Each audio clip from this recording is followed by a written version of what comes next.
অনেক সময় লাগবে। কথা বলো, চলো।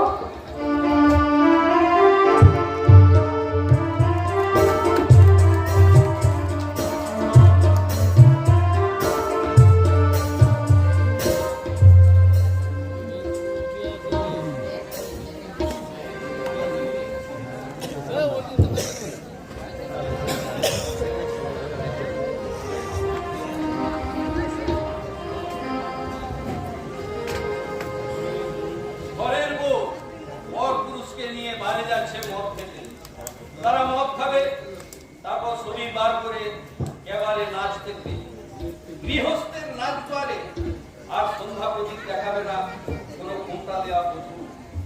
নতুন পরিচ্ছেদে ভাস্করটা এই লেখাটাই লিখেছে। ভাস্করটা তারপর লিখেছে, এদেশে পাগলের সংখ্যা দিনের পর দিন বাড়ছে, তাদের ভারসাম্যহীন মস্তিষ্কে বাসা বাঁধছে শুধু কামনা পোকা।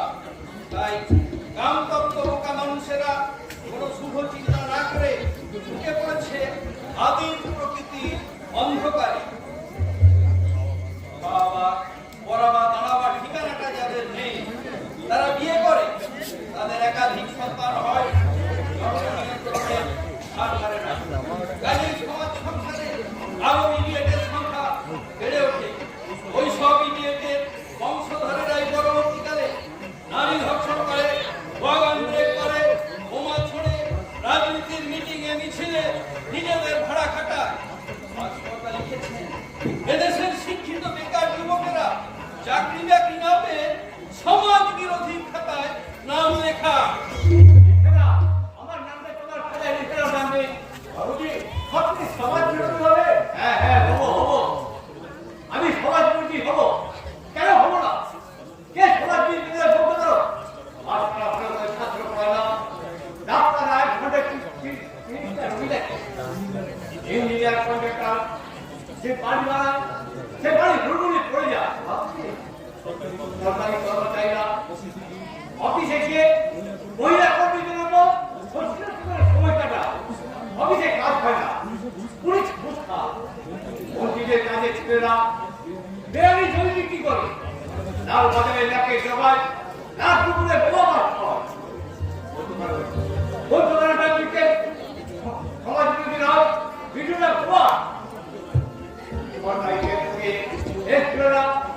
পিকনিক করতে যায়। বড় ভাই কি সমাজ বিরোধীরা খবর পাবো? একটা বেজে 3 বছর আগে পোস্ট করা চিঠি 3 বছর পরে পৌঁছায়। দেশের বুকে চেপা ছাত্ররা শুধু ইউনিয়ন করে সমাজের দিকে তাকায় না। বড় শান্তি তারা সমাজ বিরোধী নয়, তারা সমাজ বিরোধী কাজ। বাবুজি ঠিক করেছি, এই সমাজ বিরোধী সমাজ ব্যবস্থায় থাকতে গেলে আমাকেও সমাজ বিরোধী হতে হবে।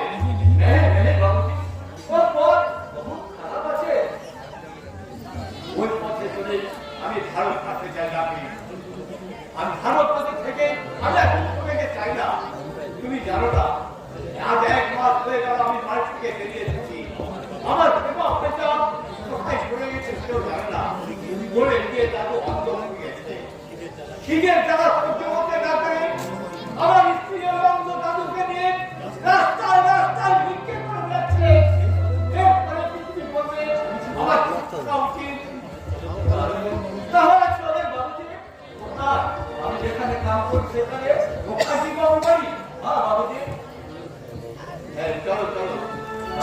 এক পাকাপোক্ত সমাজ বিরোধীর কাছে অন্ধকার পথের সন্ধান পেয়ে তারই হাত ধরে অন্ধকার পথে হারিয়ে যায় শিক্ষিত বেকার যুবক। ভাস্করদার এই লেখায় ফুটে উঠেছে স্বাধীন ভারতের লজ্জা বাণী। অবশেষে জামাইও লিখেছে, হিংসার প্রতিহিংসা মানুষকে অন্ধ করে দেয়, তাই শেষ পর্যন্ত তাকে অন্ধ হয়ে এখানে সেখানে ভিক্ষে করতে হয়। একটি পয়সা দাও বাবু, একটি পয়সা দাও।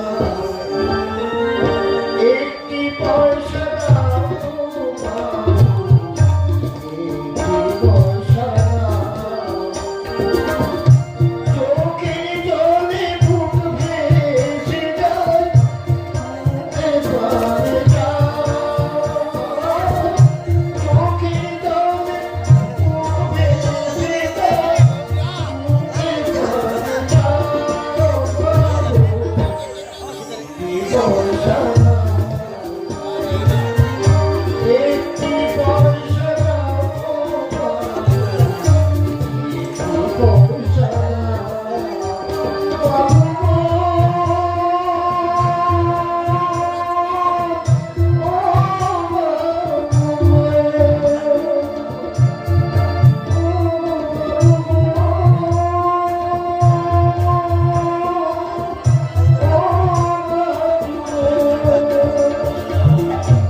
একটি পয়সা দাও একটি পয়সা দাও, একটি পয়সা দাও একটি পয়সা দাও। চোখের জলে মুখ ভেসে যায়, মুখের পানে যাও বাবু, মুখের পানে যাও। চোখের জলে মুখ ভেসে যায়, মুখের পানে যাও বাবু, একটি পয়সা দাও, একটি পয়সা দাও বাবু, একটি পয়সা দাও, একটি পয়সা দাও,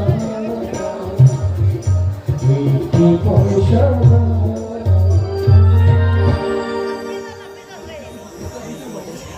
বৃদ্ধ অন্ধের আকুল আহ্বানে সাহায্যের হাত নিয়ে কেউ এগিয়ে আসে না, কিন্তু সুন্দরী যুবতী বউটির দিকে লালসার দৃষ্টি নিয়ে এগিয়ে আসে বড় ঘরের বড় মাপের সমাজ বিরোধী।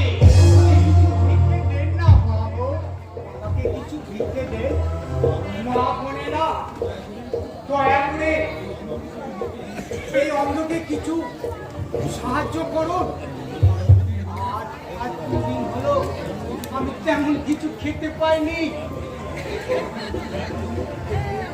এই পুরো অন্ধটাকে দয়া করে কিছু ভিক্ষে দিয়ে বাঁচান। দাদু, দাদু গো, আরেকটু জোরে জোরে বলো না দাদু, আরেকটু জোরে জোরে বলো। বাবুরা, মা বোনেরা, অনেক দিন আগে আমার ছেলে মারা গেছে। আমার শিক্ষিত বেকার নাতি কোথায় চলে গেছে জানি না। একটা খেপার নাতি ছিল, সেও পালিয়েছে। এখন আমি বাঁচাবো নিয়ে বাঁচাবো, খুব বিপদে পড়েছি। হঠাৎ করে গিয়ে অন্ধ হয়ে গেছি। এই অন্ধকে কিছু ভিক্ষে দেই বাবু, দয়া করে কিছু সাহায্য করুন। দাদু, ও দাদু, তুমি না, তুমি এখানে দাঁড়াও।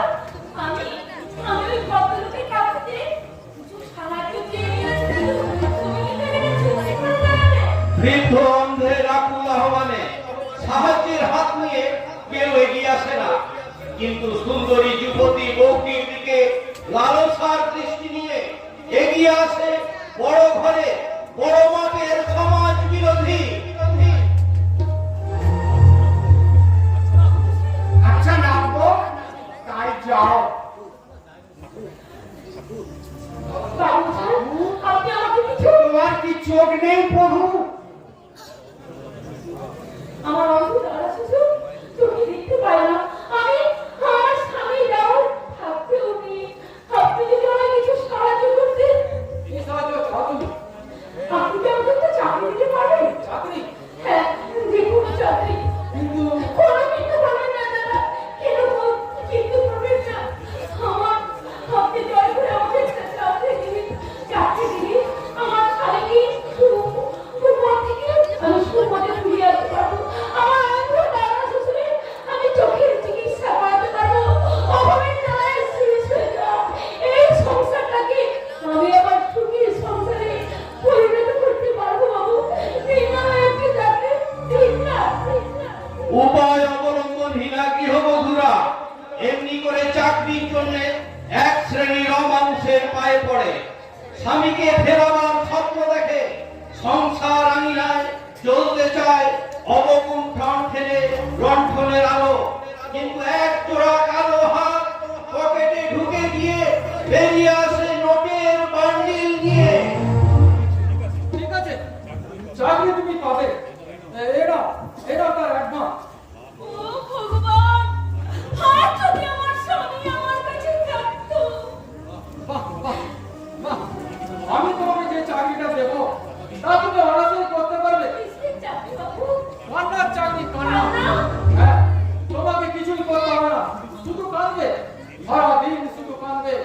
কারণ বড় বড় ফ্যামিলিতে বাবা মা মরে গেলে এখন যে কেউ কাঁদে না, তার মৃত্যুর পর বা খাদ্যের দিন তারা কান্নার ক্যাসেট বাজাবে। এই না আমার কাজ। হ্যাঁ, এই ঠিকানায় পৌঁছে যাবে। দাদু, দাদু আমি চাকরি পেয়ে গেছি দাদু। কিসের চাকরি নাচবো? কান্না, রেকর্ড করার চাকরি দাদু। কান্না রেকর্ড করার চাকরি।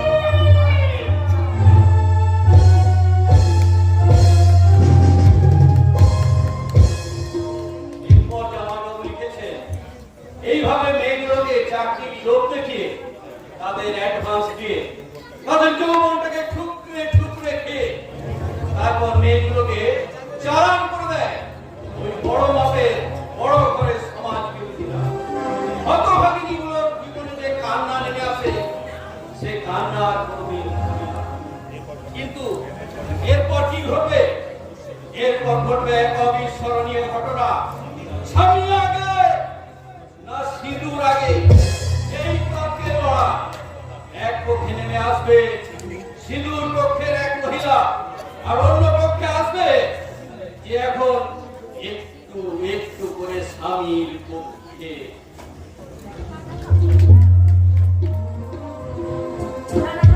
আমার কাছে সমস্যা করতে মেনে নিয়েছি না। আমি তাকে সমস্ত কষ্ট করে জানিয়ে দিয়েছি তোমাকে আমার ভালো লাগে ঠিকই, কিন্তু তোমার সব প্রস্তাবে আমি তোমাকে ভালোবাসতে পারিনি পারিনি পারিনি।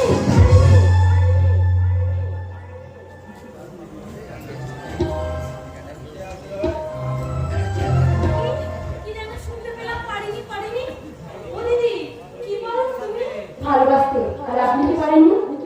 ভালোবাসা বলতে তাহলে আমাদের জন্য ভালোবাসা নিয়ে সমস্যাটা কি বলুন?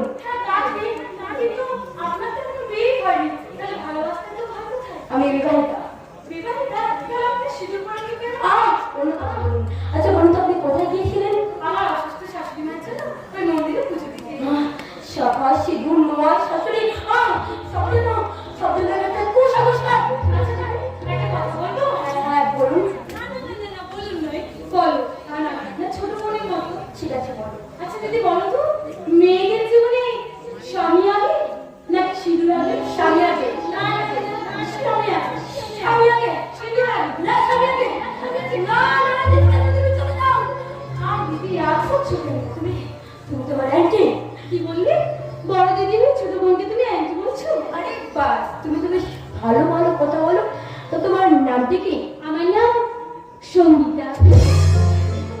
তোমার নাম সঙ্গীতা? আশ্চর্য, কি আশ্চর্য! আরে আমার নাম তো সঙ্গীতা। আচ্ছা এবার বলো তো, তোমার পরের নাম কি? মুশকিল, খুব মুশকিল। শাশুড়ি মা বলে দিয়েছি, খবরদার স্বামীর নাম মুখে আনবে না। অবশ্য শাস্ত্রে বলেছে, স্বামীর নাম মুখে আনলে দুধে ভাতে খায়। আমি বানান করে বলি, ভয়ে আকার দন্ত শয়ে গয়ে আরে আমার স্বামীর নামও তো ভাস্কর। দিদি আমার বড়ির নাম জামাই বাবুর নাম এক। তাহলে দিদি তোমার নাম যখন এক, আমাদের বড়ির নাম যখন এক, তাহলে তোমার আর আমার চরিত্র এক হবে না কেন? হ্যাঁ এই দেখো, আমার পূজা জালিতে মা কালীর সিঁদুর আছে, আমি তোমার সিঁদুরতে পরিয়ে দেবো। না না না তুমি চলে যাও। না কেন? তুমি কি স্বামীর মঙ্গল চাও না? না আমি চাই না, তুমি অন্য কথা বলে যাও। আচ্ছা বেশ, অন্য কথা না আমি অন্যদিন বলবো। আজ তাহলে আমি চলি। আরে দাঁড়াও, দাঁড়াও সে বাড়ি। আমার অসুস্থ শাশুড়ি মা আমার ফেরার বসে বসে আছে।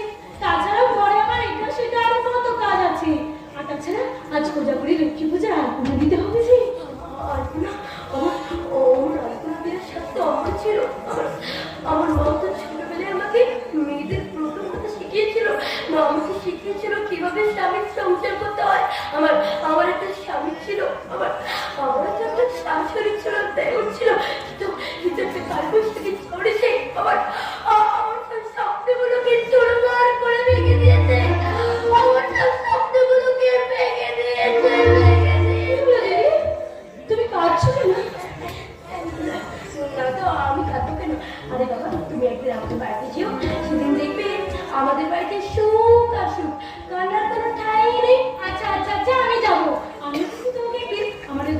শ্বশুরবাড়িতে নিয়ে যাবো, তোমাকে কিন্তু যেতে হবে। আর সেদিন কিন্তু আমি আমার স্বামীর সঙ্গে তোমার পরিচয় করে দেবো, যাবে তো? তাহলে তুমি যাবে তো? যাবো, যাবো, যাবো।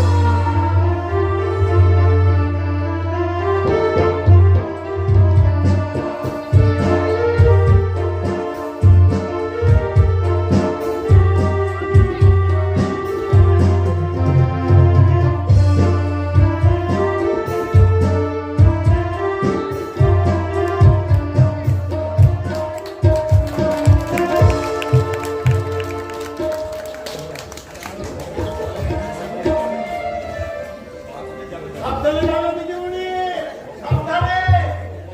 ভগবান তোমার মঙ্গল করুন। আপনি সঙ্গীতাকে তুমি শুভেচ্ছা জানাচ্ছিলে কেন পুরান্দা? অনেকদিন পর সঙ্গীতা দিদিমণি সুমতি হয়েছে। পুরান্দা, তুমি কি খবর রাখো? সঙ্গীতা দিদিমণি আজ বাড়ি দিয়ে মদ খায়নি। আরে বারে খায়নি তো কি হয়েছে? এই বাড়িতে বসে খাবে। খাবে না, খাবে না। কারণ সাগর রায়কে সে জানিয়ে দিচ্ছে ভালো লাগা আর ভালোবাসা এক কথা নয়। এবং এবং অনেকদিন পর সঙ্গীতা দিদিমণি কাঁদতে শিখেছে। না, সঙ্গীতাকে কাঁদতে দেওয়া যাবে না। মুখার্জি ম্যানশনে কাঁদবার জন্য অনেক সুন্দরী মেয়ে চালিয়ে দেওয়া হয়েছে। আর সঙ্গীতাকে শুধু চিরকুমারী সেজে মদ খেয়ে নাচতে হবে আর নাচতে হবে। আরে শোনো, আমি বেঁচে থাকতে দিদিমণিকে আর মদ খেতেও দেবো না, আর নাচতেও দেবো না। কি বলতে চাও তুমি? আমি আর জানতে চাই কেন তুমি দিদিমণিকে জীবনটাকে নষ্ট করে দিলে? কেন বিবাহিত হওয়ার সত্ত্বেও তুমি তোমার দিদিমণিকে সিঁদুর করতে দিলে না? ঢাকা নোয়া শাড়ি পরে কেন হতে দিলে না ভালোবাসার দিদিমণি?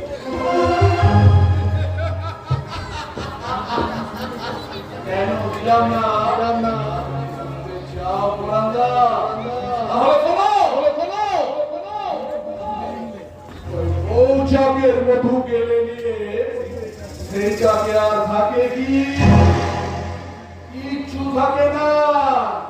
তেমনি মেয়েরা বধূ হয়ে গেলে শাখা নোয়া শাড়ি পরে ও স্বামীর ঘর থেকে কোনো উত্তাপ থাকে না। কি বললে? কি বললে? লেখক হিসাবে ভাস্করের তুলনা ছিল না। তাই সঙ্গীতার সঙ্গে তার বিয়ে দিয়ে তাকে আমি আমার পাবলিশিং বিজনেসের বাধা লেখক করে রাখতে চেয়েছিলাম। সঙ্গীতাকে আমি বিয়ের আগে শিখিয়ে দিয়েছিলাম তুই কোনোদিন ওই শাখা নোয়া করে ভাস্করের বউ হতে চাইবি না। তাই শুধু তার জীবনের মুখটা ছাড়বি।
থেকে বলেছিলাম ওই খাস করে হাতটা কেটে আনতে, আজও সে ডাবে ডাবে ডাবে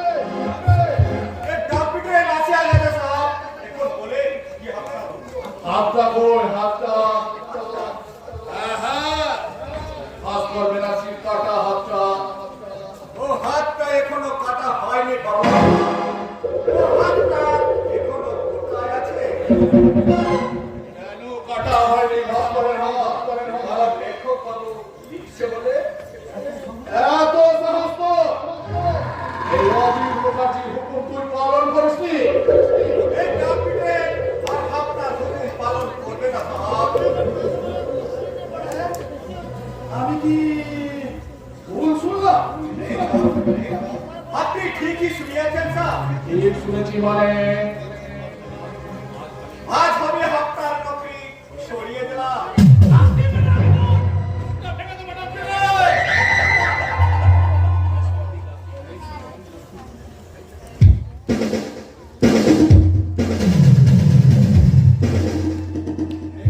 বাবুজি, আপনি যদি আমাকে ওর আগে ভাবতেন, তাহলে আমার বহুত বাবুজি বহুত ওকে আমি গুলি করে মারবো আজকে! আমি পারে আপনাকে গলি মারতে সাহেব, আমি পারে আপনার টাকা হবে।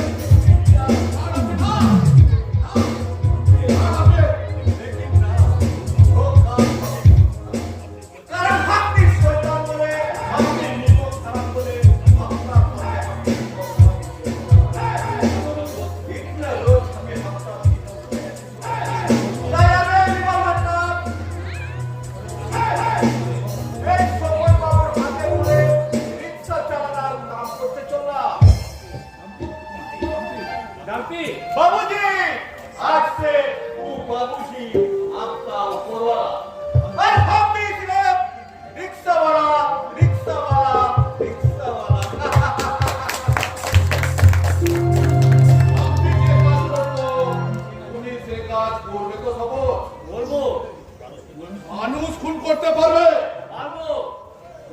কোন এক সুন্দরী বউ, যে বউটাকে আমি চাই, অথচ সে আমার কাছে ধরা দিতে চাইছে না, তাকে তুমি বস করে দিতে পারবে তো?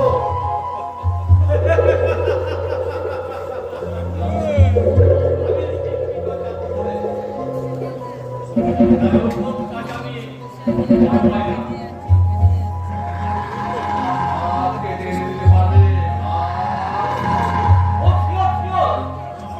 কারণ এখন আমার জীবনে অনেকটা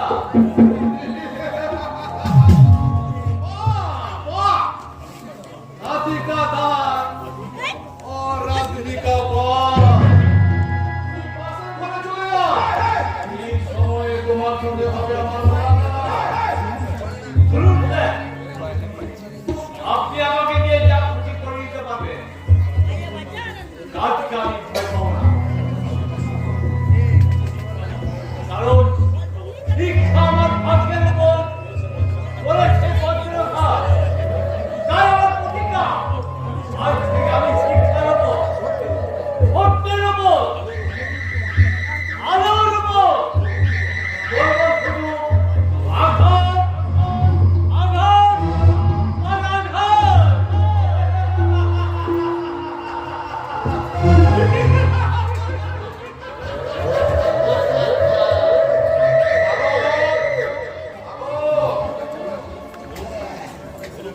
বলো স্যার।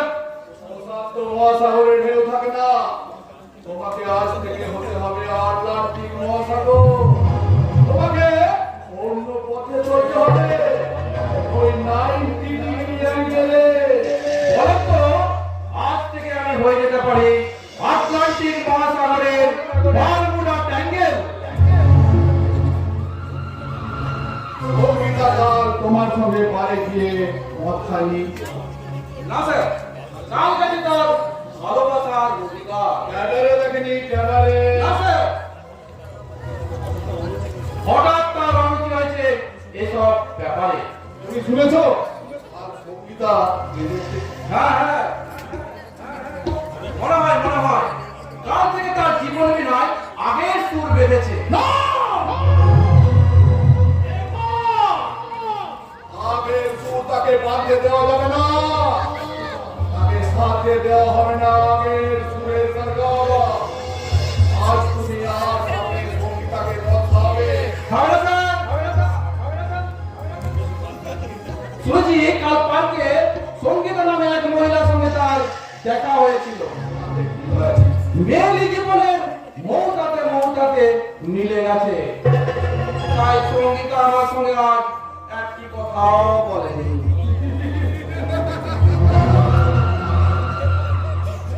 বলাবে, বলাবে। সঙ্গীতাকে জোর করে কাছে টেনে নিয়ে তুমি কথা বলাবে।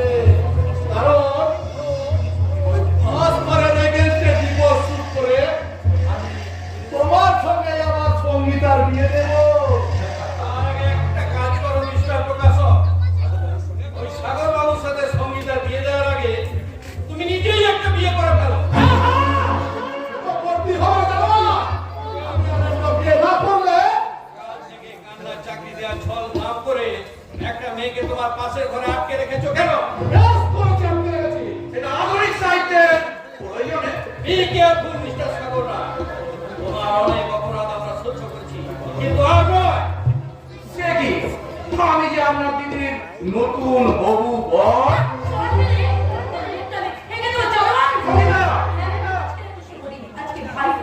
আজকের দিনে তুমি এই জানোয়ারটাকে বাড়ি থেকে বার করে দাও দাদা, নইলে আরে কি করবি তুই? অনেকদিন আগে তুমি যেমন ভাস্কর বাবুকে বাড়ি থেকে বার করে দিয়েছিলে, তেমনি আজকে ঘাড় ধাক্কা দিয়ে আমি এই সাগর বাবুকে বাড়ি থেকে বার করবো। না না পারবে না, পারবে না। কাল দানব সম্রাট মহিষাসুরের পাশে এসে দাঁড়িয়েছে। দানব সেনার মধ্যে রক্তাসুর। আলো, তুমি সঙ্গীতাকে মদ খাও। না, ও মদ খাবে না। আজকে ভাইফোঁটা মেয়েদের জীবনে একটা অনেক ছেলে কিন্তু জনপ্রীতি তোকে বসে ভাইফোঁটা দেওয়ার মতন কোনো জায়গা যে আমার মেয়ে ভাই তাই আয় ভাই আয়, তোকে আমি ফোঁটা দিই আর ফোঁটা দিয়ে তোকে বলি ভাইয়ের কপালে দিলাম ফোঁটা আর কি আমি চাই, নাই বা পেলাম পান্না চুরি, দুঃখ আমার কিছু নাই, ভাইয়ের কপালে দিলাম ফোঁটা আর কি আমি চাই, নাই বা পেলাম পান্না চুরি, দুঃখ আমার কিছু নাই।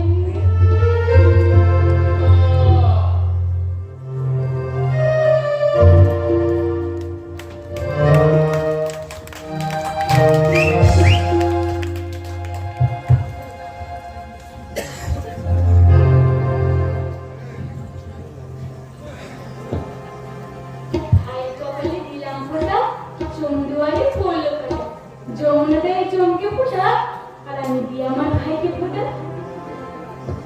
ভাইয়ের কপালে দিলাম ফোঁটা, চমদুয়ারে পড়লো কাটা, যমুনা দেয় চমকে ফোঁটা আমি দিই আমার ভাইকে ফোঁটা। ভাইয়ের কপালে দিলাম ফোঁটা, চমদুয়ারে পড়লো কাটা, যমুনা দেয় চমকে ফোঁটা আর আমি দিই আমার ভাইকে ফোঁটা। আজকে কি আনন্দ না এই মিষ্টি করে না বলো।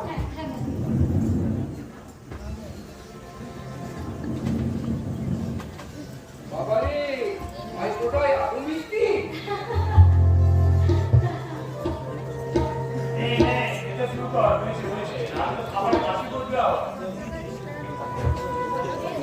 মাছি মা তুমি নতুন জামা প্যান্ট কিনে এনেছো তো আমাদের দিয়ে দিতে বলো। আমি তো জামা প্যান্ট দিতে ঠিক কিন্তু একেবারেই ভুলে গেছি। আচ্ছা কথা দিচ্ছি আমি আজ বিকেলের মধ্যেই এনে দেবো। কি হলো মা? আপনি যে কথায় কথায় বলে আমার ছেলে নাকি কোনো কাজ ভুলায় না। এবার ভুল হলো তো? মা গো, মায়ের কাছে ছেলে যেমন কোনোদিন বড় পায় না, তেমনি ছেলের ভুল মায়ের চোখে কোনোদিন ধরা পড়ে না। মা, আজ কোনো মানে বুঝবে না, বুঝবে সেদিন যেদিন তুমিও আমার মতো ছেলের মা হবে। মা, এইসব তোমারটা বলছো মা? তা বলবে না তো দাদা, মা তো প্রায় সবাইকেই বলে কি বলে? মায়ের মনে কি কম দুঃখ? কি বলে? মায়ের পাশে সব মেয়েরা নাতি নাতনির ঠাকুমা হয়েছে, আমি এখনো শুধু নাতি নাতনির মুখ দেখলাম না। কি মা, তোমার কথাটা বলে দিয়ে কি বলিনি? মা আচ্ছা আমি একটু কাজে যাচ্ছি মা। তুই কি কাজে যাবি? বৌমা কাজ নিয়ে সবসময় ব্যস্ত থাকে। তুই দেখা নিয়ে ব্যস্ত থাক, আর বৌমা সংসার নিয়ে ব্যস্ত থাক। কিন্তু আমি এই বয়সে কি নিয়ে ব্যস্ত থাকবো? যদি নাতি নাতনি কিছু থাকতো, তাহলে হয়তো তাদেরকে নিয়ে আমি ভুলে থাকতে পারতাম। তুমি তো আমাকে তুমি বুঝছো না। আমি কি বোঝাবো? শান্ত করে দেখো মাকে। তুমি বোঝো বলে কি আমি শান্ত করে দেবো? কি বিপদ বলো দেখি। মা আমি লিখতে যাচ্ছি। নাতি নাতির কথা ভাবছো তো? তাহলে রহমান ডাক্তার কি বলে গেছে তুমি তোমার বৌমার কাছ থেকে জেনে নিও। বৌমা, হ্যাঁ মা, রহমান ডাক্তার কি বলে গেছে? না মানে বলেছেন আসলে কি হলো? কথাটা বলতে গিয়ে শেষ করে না তো বলো কি বলছি? না মানে আসলে তোমাদের এই দু মানুষের মানেটা না আমি কিছুদিন বুঝতে পারি না বাবু। এই কিছুদিন ধরেই দেখছি তোমরা রাতের বেলায় দুজনে ঝগড়া করো, অথচ দিনের বেলায় তাই ঝগড়াটি চিহ্ন পর্যন্ত থাকে না। এ হাসি খুশি একবারে সরল সহজ কথাবার্তা। আচ্ছা তোমরা রাতের বেলা ঝগড়া করো কেন বাবু? ওই লেখা নিয়ে মা। ওই ভাস করতে লেগে তুমি কি করো? লেখা নিয়ে নানান তর্ক বিতর্ক হয় আর কি। বুঝতে পেরেছি, এই জন্যই তোমার কোলে কোন ছেলে বলে আসে। আমি এখন যাই বুঝলে? হ্যাঁ সে তো যাবে, শাশুড়িকে ছেড়ে তুমি তো পালিয়ে যাবে। মা ওই ভাস কন্যায় লেখায় পাগল, তুমি পারো না ওর হাত থেকে কলম কেটে গেলে অন্য কথা বলতে? বুঝি না এই যুগে এই বঞ্চিতের কথা আমি কিছুতে বুঝি না। আরে বাবা, এই বয়সে সংসারে যা যা করতে হয় সেটা না করে যে সংসারে কোনো মানে হয় না, সেসব বুঝে না। আচ্ছা বলো ডাক্তার এখন কি বলেছে? ডাক্তার বলেছে সন্তান হবে, তবে একটু দেখতে। কবে হবে? আমি মরলে হবে? কি বলছেন? ও মা, আপনি বুঝে খুব রেগে গেছেন? রাগের আর দোষ নিয়ে তোমার বাচ্চা কাচ্চা কখনো বাদ দিলাম, কিন্তু তোমার তিনটে ভাই থাকতে আজকে ভাই ফোটা দিলে একজন তো ফোটা দিতে এলো না। ওই বড় লোকের ব্যাপার সেবার কি বলতো? একবারও এই বোনের কথা বুঝি মনে পড়লো না। আর তুমি রকম পেয়ে বুঝি তুমি একবারও কি তোমার ভাইদের কথা মনে পড়লো না? ভাইদের মুখটা কি একবারও মনে পড়লো না? পরে পরে তিন রাত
ভালোবাসার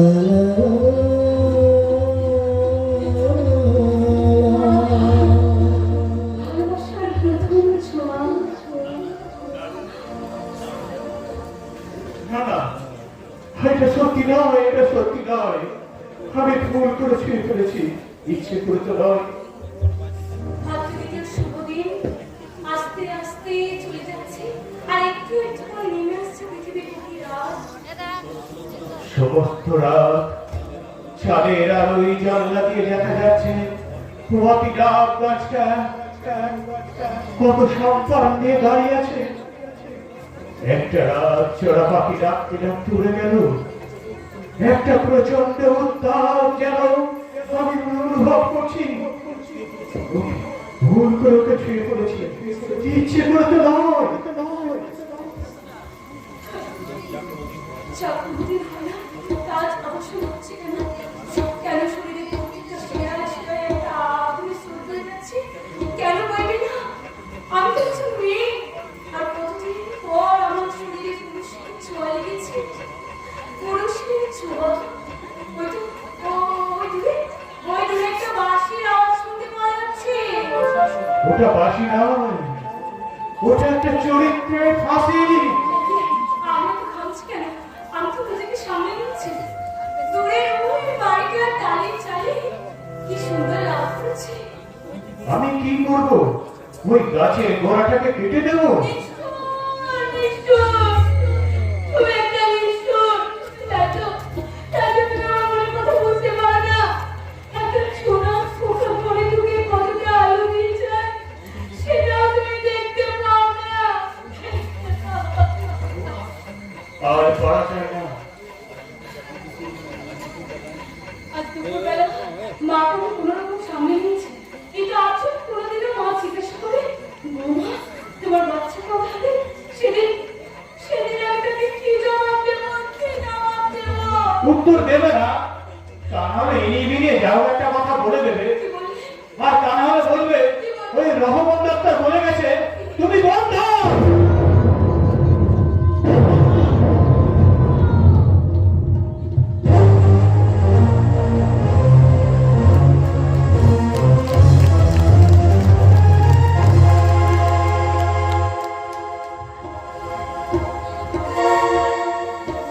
পুরস্কার পেয়েছে, পুরস্কার জামাইবাবুর লেখা সাহিত্য একাডেমি পুরস্কার পেয়েছে।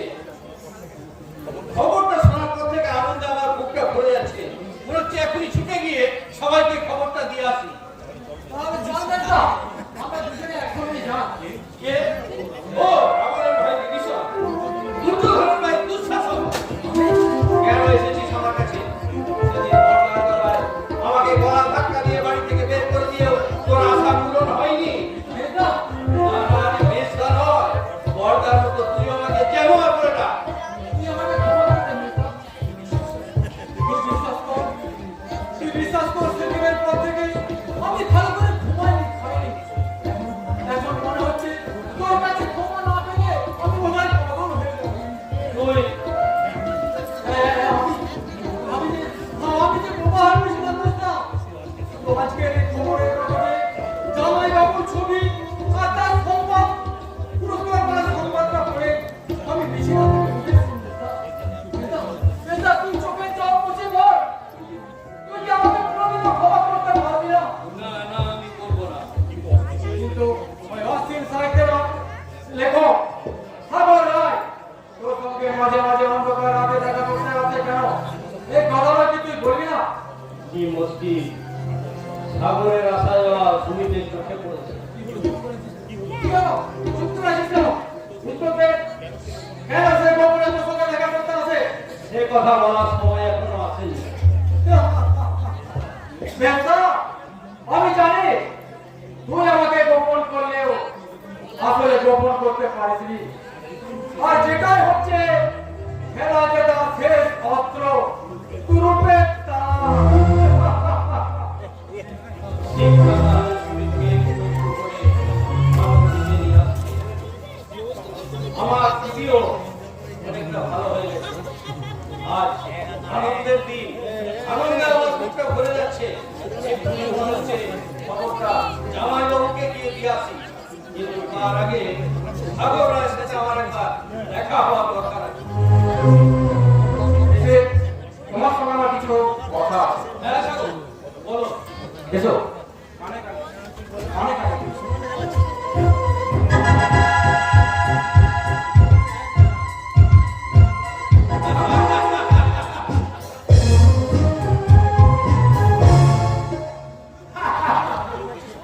হ্যাঁ কেউ দেখে ফেলেনি তো? আপনারা না কেউ দেখতে পারেনি। আমি বলি সকালকে আমি আমার বান্ধবীকে আমাদের বাড়িতে নিয়ে এসেছি। এসো এসো দিদি ভাই এসো। আমি এই বান্ধবীর মুখে আমি তোমার অনেক কথা শুনেছি। আমি কিন্তু অনেক কথা শুনেছি। তোমাদের দুই বান্ধবীর নাম এক, তাই না? আমার নাম এক। তার জন্যই তো সেদিন যেখানে দেখা হয়েছিল সেইখান থেকে ঠিক আমি সঙ্গীতাকে আমার সঙ্গে আমাদের বাড়িতে নিয়ে এসেছি। বেশ করেছো, বেশ করেছো। তা তোমাদের ব্যাগে কি আছে? এই তো আমার উপর আর জন্মদিন সেজন্য জামা প্যান্ট এসব রাখা আছে। আচ্ছা বলো না, তোমার এই দিদি শ্বশুরবাড়ি যাবে কেন?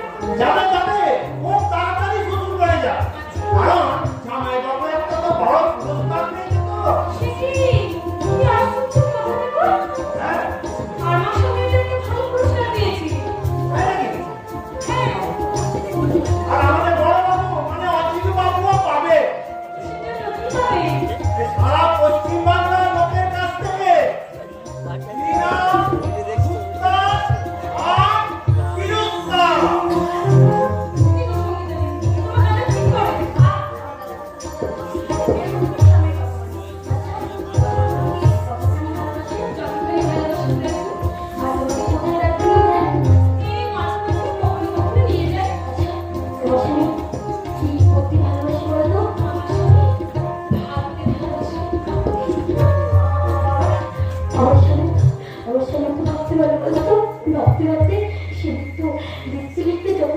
লেখা আটকে যেত, সে গান গাইতে বলতো, তারপর আমাকে বলতো, সঙ্গীতা তুমি আমার মাকে ভালোবাসো তো, তুমি আমার ভাইকে ভালোবাসো তো।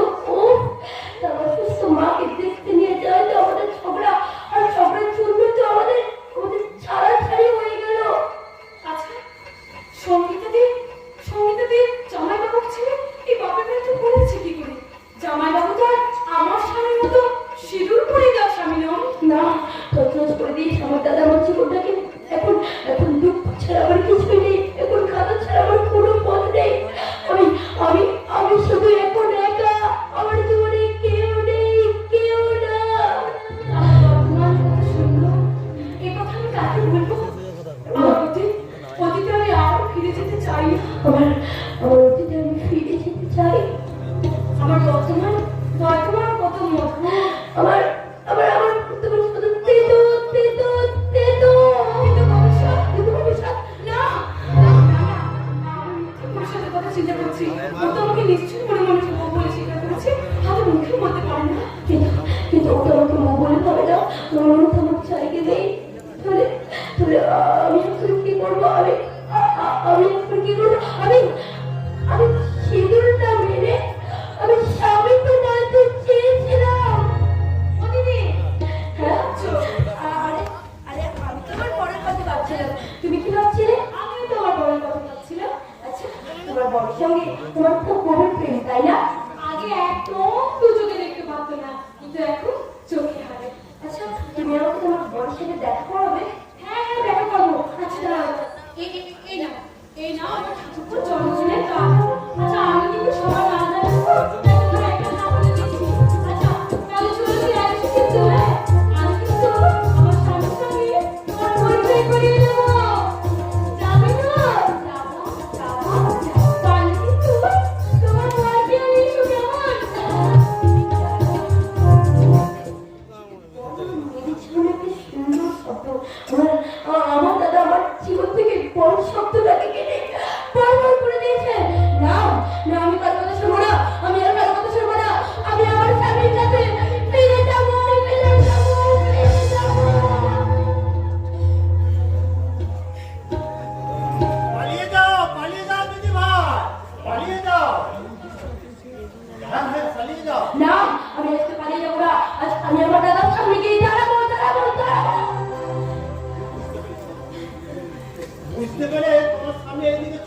কেন কেন পারে না কেন কেন একটা পার্টি চলে সামনে লাগতে পারে না এত স্বর্গে ওই নীল আকাশের কোনো ক্ষতি করতে পারে না না পারে না দেখো আমি আমার দাদার সামনে গিয়ে দাঁড়াবো তারপর তাকে জিজ্ঞেস করবো কেন তুমি আমার জীবনে ওই সাকুরায় জন্ম পেতে চেয়েছিলে বলো না আমি আজকে আমি ফিরে যাবো আমার একাডেমি পুরস্কার প্রাপ্ত স্বামীর কাছে। তার আগে আমি সেই রাজকেলটাকে গুলি করে মারবো। আজ তুমি হেরে গেছো বলে আজ তুমি ওকে মেরে ফেলতে চাই না? কি বলবি সঙ্গীতা? কথাটা শুধু দিদি ভাই বলেনি, সারা দেশের লোক আজ খবরের কাগজ পড়ে জামাই বাবুর নামে ধন্যি করছে আর এক বাক্যে বলছে তুমি হেরে গেছো।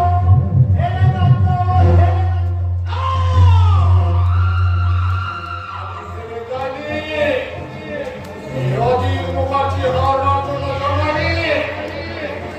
আমার একমাত্র এইবার প্রকাশক বন্ধু লুকিয়ে সেই রাজকেলটার বই ছেপে তাকে পুরস্কার পাইয়ে দিয়েছে।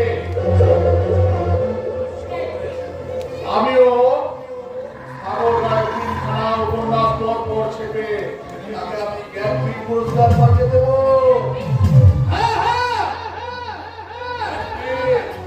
যে পুরস্কার তারা সম্পর্ক কতটা পেয়েছিল আশাপূর্ণা দেবী পেয়েছে। এই পুরস্কার আমি সাগর রায়ের হাতে তুলে দিয়ে সেই রূপের শ্রেষ্ঠ সাহিত্যিক বলে প্রমাণিত করবো। জ্ঞানপীঠ পুরস্কার নয়, আমার টাকার কুমির দাদা টাকা জুড়ে ওই সাগর রায়কে পাইয়ে দেবে অজ্ঞানপীঠ পুরস্কার। চরিত্রহীন আমি নই, চরিত্রহীন হচ্ছে তুমি। কান্নার চাকরি দেওয়ার নাম করে একটা মেয়েকে তোমার পাশের ঘরে আটকে রেখে দিয়েছো কেন? ব্যাস করেছি রেখে দিয়েছে। একটা শিক্ষিত বেকার যুবক ছেলেকে ডাব ফিটের চাকরি দিয়ে তার হাতে পিস্তল তুলে দিয়েছো কেন? ব্যাস করেছি রেখে বাবা। Be careful! হয়তো মিস্টার মুখার্জি আর বাজে কথা বললে আমি কিন্তু তোকে ছেড়ে দিতে পারবো না। কি করবে সে? কি করবে? পুলিশে খবর দেবে? পুলিশ তো মিস্টার মুখার্জির চেয়ে না। রাজ্যের বড় বড় আমলারা মিস্টার মুখার্জির চেয়ে না। আমি প্রত্যেক মাসে তাদের মাসও হারাচ্ছি। এই প্রত্যেক আমি দিনকে রাত করবো। তাছাড়া সাগর রায় যে পুরস্কার পেয়েছে আমি তার চেয়ে শ্রেষ্ঠ পুরস্কার আমি তোমার হাতে তুলে দেবো। আপনার পাণ্ডুলিপিগুলো তো একবার বাবুর হাতে তুলে দিন। ও শিও উনি পড়ে দেখুন। তিনটে লেখা পড়ে উনি মনে মনে দ্বন্দ্ব অনুভব করবেন। ঠিকই করতে পারবেন না কোন লেখাটা তিনি আগে ছাপবেন। দাদু তুমি কোন পত্রিকাটা পড়বে সেটা তুমি বুঝতেই পারবে না তাই না রাখেন? তুমি আমাকে আপনি বলছো কেন? খুব ভুল করলি রে দিদি। কারণ কিছুদিনের মধ্যেই তো সাগর বাবুর সাথে তোর সেকেন্ড ম্যারেজ হবে। হ্যাঁ ম্যারেজ না হবে ক্যারেজ। হানিমুন করতে যাবি রে দিদি? কেন ওই দুর্গাপুর প্যারেজ? মিস্টার মুখার্জি, আপনার সামনে দাঁড়িয়ে আমাকে এইভাবে অপমানিত হতে হবে? ওরা আমাকে চেনে না মিস্টার সাগর রায়। ওরা দেখেনি আমার আসল রূপ। তবু আমি বলে আছি কেন জানো? তোমার 3খানা উপন্যাস আজ প্রেসে পাঠানো বলে না, তোমার 1 নম্বর উপন্যাসটা দাও। এই স্যার লেখাগুলো একটু পড়ে দেখো। এটা আমার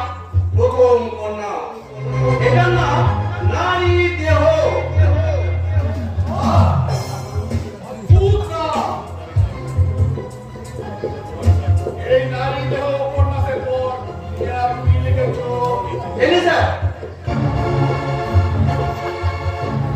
এটা আমার দ্বিতীয় উপন্যাস। এটার নাম অফুরন্ত যৌবন। তারপরেরটা এলিজা, এইটার নাম গোপন মিলন। জবাব নেই মিস্টার সাগর রায়, তোমার জবাব নেই। জবাব তো নেই মিস্টার মুখার্জি। খাতাগুলো একবার পড়ে দেখো। প্রেসের অফিসে গিয়ে পড়বো। না স্যার, এইখানে একবার চোখ বুলিয়ে দেখে নি। তোমার এই পাঁচের লেখাগুলো এই আমাদের সামনে পড়ে শোনাতে হবে, তাই না? দেখি একই তোমার তিনটে খাতা তো একটা অক্ষর লেখা নেই। এগুলো তো সব সাদা পাতা। কালি চোখে হয়তো বাবু দেখতে পাচ্ছেন না।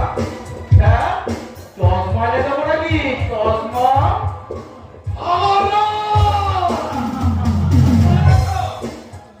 সাগর রায় হচ্ছে আমার বন্ধুর দাদা। ঠিকই বলেছেন। যাতে আপনার বোন অন্য কোনো লেখকের সাথে মিশে বিপদগামী না হয়ে পড়ে, আর আপনি যাতে কোনো অশ্লীল সাহিত্য প্রকাশ করতে না পারেন, সেই জন্য নিশ্চিতবাবু কায়দা করে আমাকে লেখক সাজিয়ে আপনার কাছে পাঠিয়ে দিয়েছিল। আপনি আমাকে ক্ষমা করে দিন সন্তান। আমি না বুঝে আপনাকে অনেক কিছু ভুল বলেছি। আপনি দয়া করে আমাকে ক্ষমা করে দিন। আমিও আপনার সাথে অনেক অভিনয় করেছি, পারলে আপনিও আমাকে ক্ষমা করে দিন।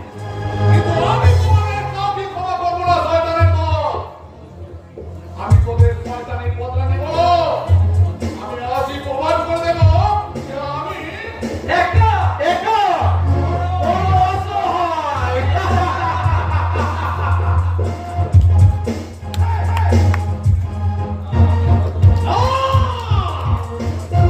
একা নয়, আমি অসহায় নয়। আমার অসংখ্য কর্মচারী আছে, বড় বড় ব্যবসায়ী বন্ধু আছে, আর আছে আমার ছোট ভাই, যাকে আমি তৈরি করেছি আমার হাতের খেলার পুতুল। এই, কে আছে? মদ নিয়ে আয়। তোমার হাতে খেলার পুতুল আমি ছাড়া আর কেউ নেই দাদা। তাই মদের বোতলটা আমি নিয়ে এলাম।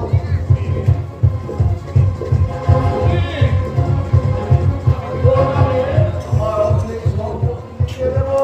তাই নাকি? তাহলে বলো, এখন আমাকে কি করতে হবে? সাগর, কবিতা আর পড়ানের ওপর নজর রাখতে হবে। আমি পারবো না। কি?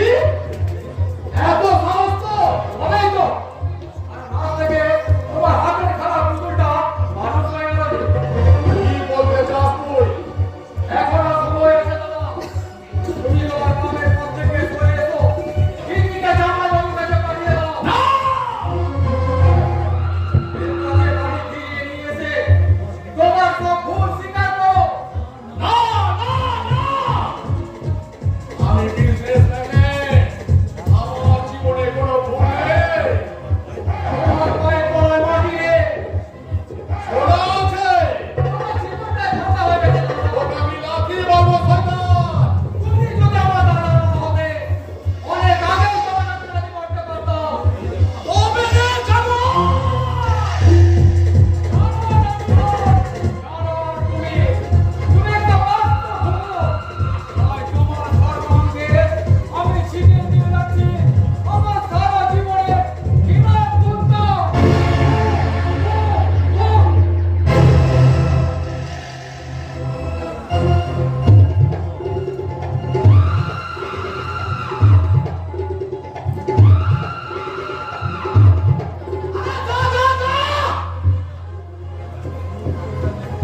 কুকু করে ডাকলে তোদের মতো অনেক কুকুর আমার এই পায়ের তলায় এসে পড়বে। আপন, আপন! যে মেয়েটাকে আমি 7 দিন আগে টাকা টনিক খাইয়ে আমার রক্ষিতা বানিয়েছিলাম, এই মেয়েটাকে তুমি আমার বাগান বাড়িতে নিয়ে আসতে পারবে? টাকা ছাড়লে আমি সব পারবো আমার বাগানের ঘরে একটা খসখসে পর্দা টাঙিয়ে দেবে। আপনাকে আর আপনার রক্ষীটাকে মশাই না কামড়ায় তার জন্য অনুভব কিনে দেবো, তাই তো স্যার? আর একটা কথা, ওই মেয়েটা পুরো বেশ্যা হয়ে গেছে।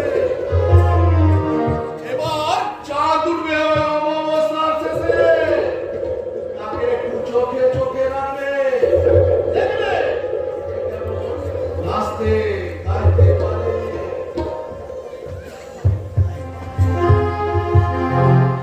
আমি যে রাতের রানী, সারাবের চেয়েও দামি।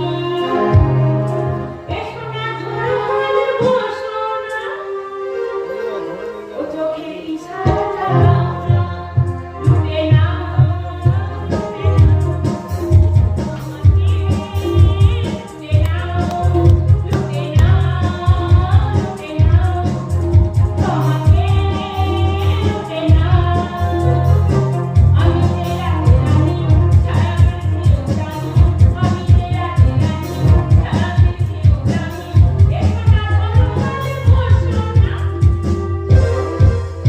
ও চোখের ইশারা লাগাও না, লুটে নাও, লুটে নাও, আমাকে লুটে নাও, লুটে নাও, লুটে নাও,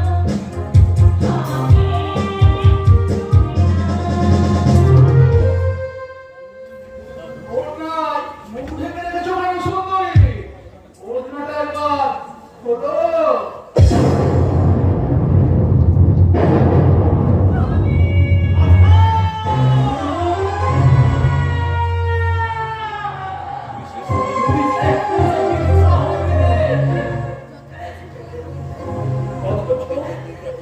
অথচ তোমাদের জন্য আমি এত নিচে নেমেছি, তোমাদের মুখে হাসি ফোটাবো বলে এই পথ আমি বেছে নিয়েছি। তুমি বিশ্বাস করো, তুমি বিশ্বাস করো, তুমি এই বাড়ি থেকে চলে যাওয়ার পর আমি অন্ধ দাদুকে নিয়ে পথে পথে ভিক্ষে করে ভিক্ষা করতাম। কিন্তু এক ভদ্রলোক আমাকে চাকরি দেখার লোক দেখে আমাকে তুলে নিয়ে এসে এখানে। তারপর অজিত বাবু আমার শরীরের উপর শুরু করেন অস্বাভাবিক অত্যাচার। আমাকে হত্যা করে চাকরি রাখে, তার প্রয়োজন ছাড়া আমাকে ঘরের বাইরে বেরোতে দেয় না। বিশ্বাস করো, আমার শরীরের উপর মানসিক অত্যাচার করে।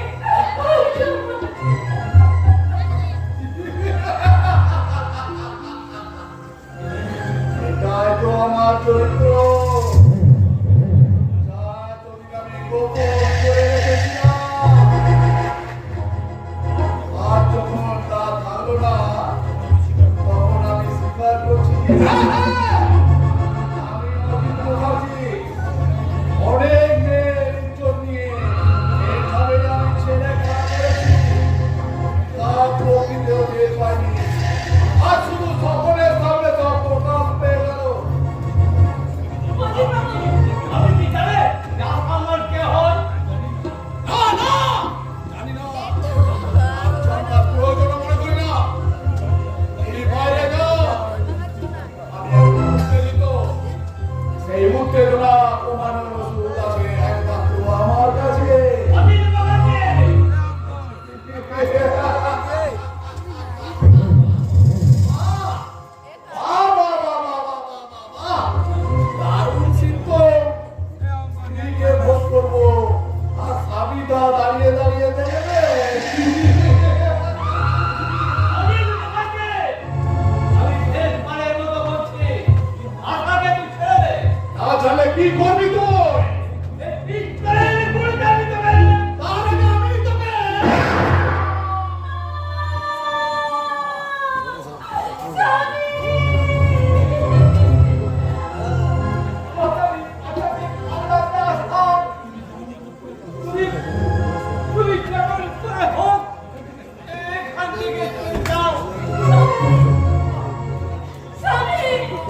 মানসিকতার সব ময়লা ধুয়ে দিয়েছো গো।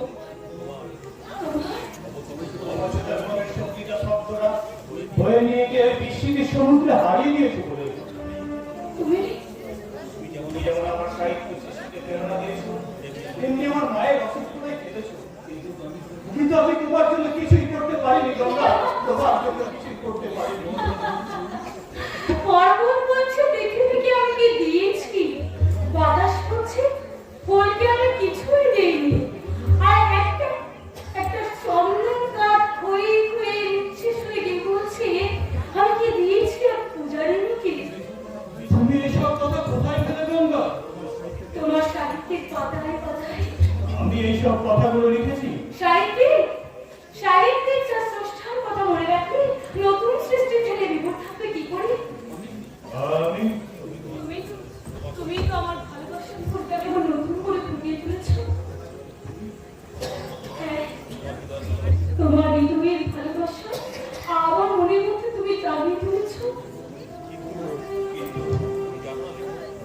তুমি জানো না দেখো, এক চেপে সিঁদুর দিয়ে তুমি আমার নারীর জীবন সার্থক করেছো।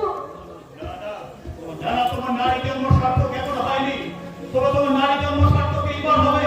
তাই আমি চাই তুমি হবে আমার সন্তানের মা।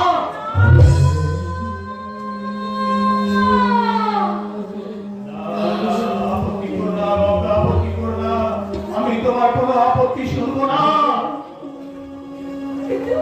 কিন্তু তুমি এই গল্প যদি কোনোদিন ওই পর্বতের চূড়া থেকে মাটিতে ঝাঁপিয়ে পড়ে, আমি মূর্খ হইয়া আমাদের মতো গঙ্গার বেগে ভেসে না গিয়ে শিবের মতো গঙ্গাকে জটায় লুকিয়ে রাখবো। কিন্তু সমাজ কবিরা যদি তাকে আমার দুর্ভাগ্যের কথা লিখে নিয়ে যেতে চায়, আমি পাতালে গিয়ে কপিল মুনির আশ্রম হয়ে যাব। কপিল মুনি আমার কপালে সুবিধে। আমার ভালোবাসার মন্দাকিনী, আমার প্রেরণার ভগবতী, আমার নতুন জীবনের সংজ্ঞা, গঙ্গা গঙ্গোত্রীর মতোই তুমি চিরকাল এই হৃদয়ে বইবে, বইবে, বইবে।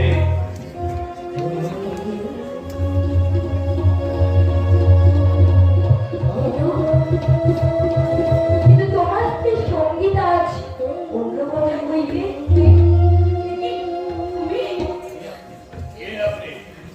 আপনি কোথা থেকে আসছেন, কেন এসেছেন? আমি তো আপনাকে ঠিক চিনিলাম। যে ভুল আমি করেছি সেটা আমাকে নাচ উচিত, তবু আমি বলবো আমি তোমার মেয়ে। স্ত্রী। আপনি বোধহয় ভুল ঠিকানায় এসে পড়েছেন। সাত মহলার অট্টালিকার রাজকন্যা এই প্রাচীন পন্থী একজন সামান্য লেখককে স্বামী বলে সম্বোধন করে লজ্জা দিচ্ছে। আপনি চলে যান এখান থেকে।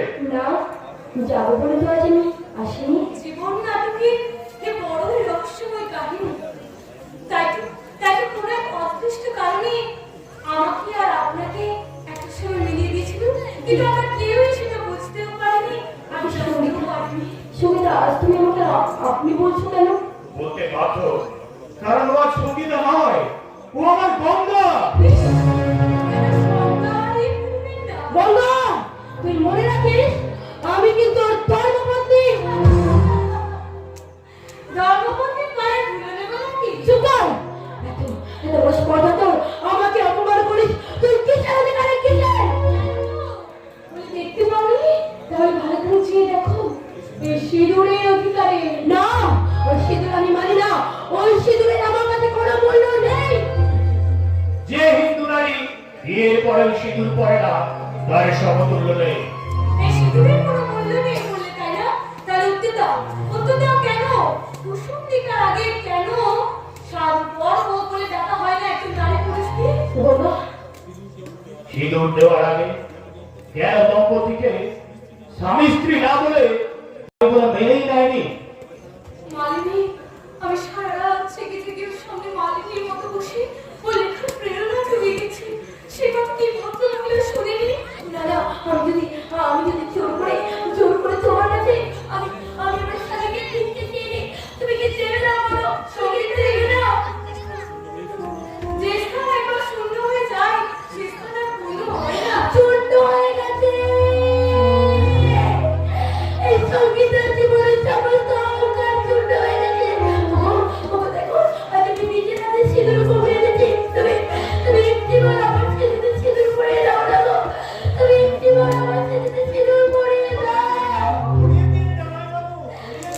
বরঞ্চ তুমি কোন নিরীহ মানুষকে খুন করার অপরাধে আমার দাদাকে পুলিশ অ্যারেস্ট করে নিয়ে গেছে।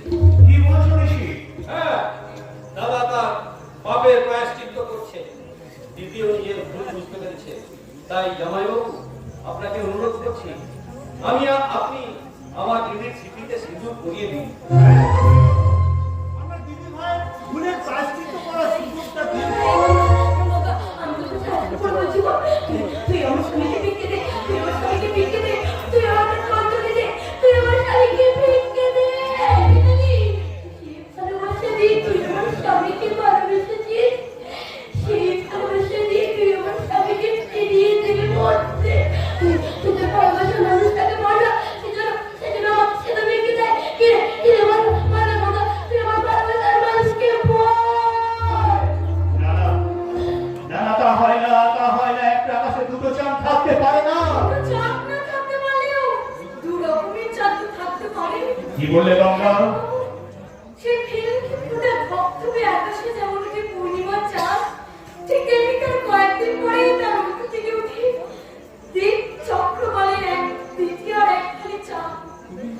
আমি না হয় পশ্চিম আকাশের সেই চাঁদের মতোই পশ্চিম আকাশে অস্ত চলে যাবো। গঙ্গা গঙ্গার বাটারটা লেগেছে গো বাবা, বাটারটাল। সে আজ মহাসমুদ্রের দিকে এগিয়ে চলেছে, আর তার পাড়ে শুধু পড়ে আছে স্মৃতির পাখিরা। গঙ্গা, তুমি সত্যি গঙ্গা? দিদি, তুই গঙ্গার মতোই পবিত্র। না না না, আপনারা গঙ্গাকে ওসব কথা বলবেন না। গঙ্গাকে আমি আমার জীবন থেকে হারাতে পারবো না। গঙ্গা আমার চেতনা, গঙ্গা আমার প্রেরণা। না না না, আমি পারবো না। আমি গঙ্গাকে ছাড়া বাঁচতে পারবো না, বাঁচতে পারবো না। তুমি আর বলো না। গঙ্গা, গঙ্গা, তুমি আমার পাশে এসে দাঁড়াও। গঙ্গা, গঙ্গা, গঙ্গা। বলো না, তুমি আর শুধু বলো না, বলো না। বলবো বলবো, আমি সারা জীবন ওই কথাই বলবো। আমার সাহিত্যের পাতায় পাতায় ওই কথাই আমি লিখবো। আমি তোমাকে ছাড়া বাঁচতে পারবো না গঙ্গা। আমি তোমাকে ছাড়া বাঁচতে পারবো না, বাঁচতে পারবো না। তুমি আমাকে সুযোগ করে দাও। না না না, দিদি না। আমি বোঝাবো দিদি, আমি ওকে তোমাদের পদ্ধতিতে সবটা বোঝাবো। যাও যাও, কি হলো? অনেক করে দেখছি, অনেক আমার মনে করেছো। ধার বাকিতে আমি কাজ করি না, অনেক বছর মনে পড়েছে। তাদেরকে মিটিয়ে দাও, সবকিছু মিটিয়ে দেয়। ধার করা আমি না, সব দিকে পাচ্ছি না। গঙ্গা, মাননীয় দর্শক, আমাকে আপনারা বলতে দিন। ওই সঙ্গীতাদের জীবনে বাবুকে আমার ফিরিয়ে দেওয়ার জন্য আমাকে কিছুক্ষণের জন্য আবার আগের জীবনে ফিরে যেতে হচ্ছে। কারণ এছাড়া যে আমার আর কোনো উপায় নেই, কোনো উপায় নেই।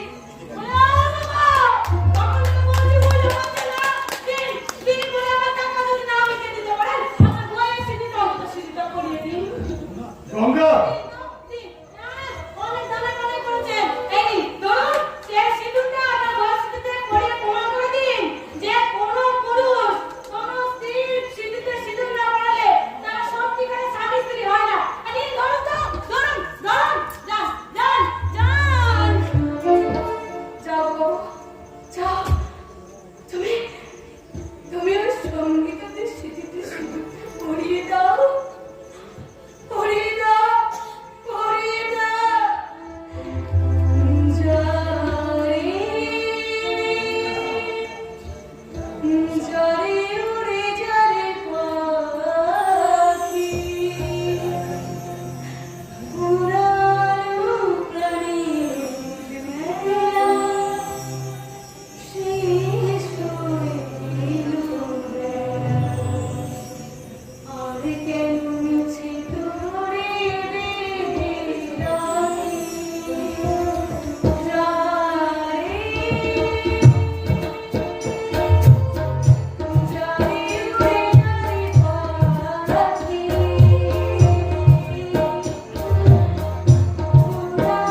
কিন্তু কিন্তু আপনি আমার পথ দিয়ে দাঁড়িয়েছেন কেন? কারণ সাগরের বুকেই তোমার সেই ঘর। বিধাতা তো সেই কথাই লিখে গেছে, সাগরের বুকেই তোমার চলার পথ শেষ করেছে। এসো এসো কমলা, আমার হাত ধরো। না না না না না, এটা হতে পারে না, এটা হতে পারে না, এটা কখনো সম্ভব নয়, কখনো সম্ভব নয়। আমি কখনো এটা করতে পারবো না। আমি নিজেকে আর মায়ের মুখে জড়াতে চাই না, চাই না।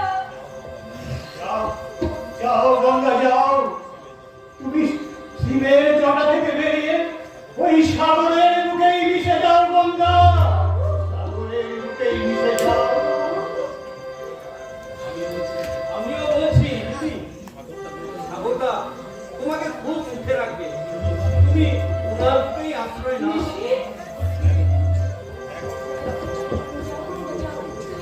তুমি সাগরের কাছে চলে যাও।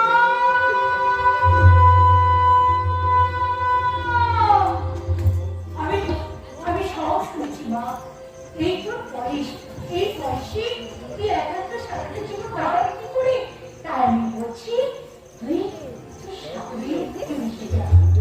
এখানে আসার পথে তুই আমার কোনো অমতে আমি জানবো আজ তুই অমর্যাদা করবি না। আর নয়, আমি তোকে সাগরের হাতে জামা যা, তুই এবার সাগরের যা, জামা যা। সাগরে মিশিবে গঙ্গা, এই তো বিধি মালা দেখো গঙ্গাবে, এই তো ডুবে সাগরে মিশিবে গঙ্গা, এই তো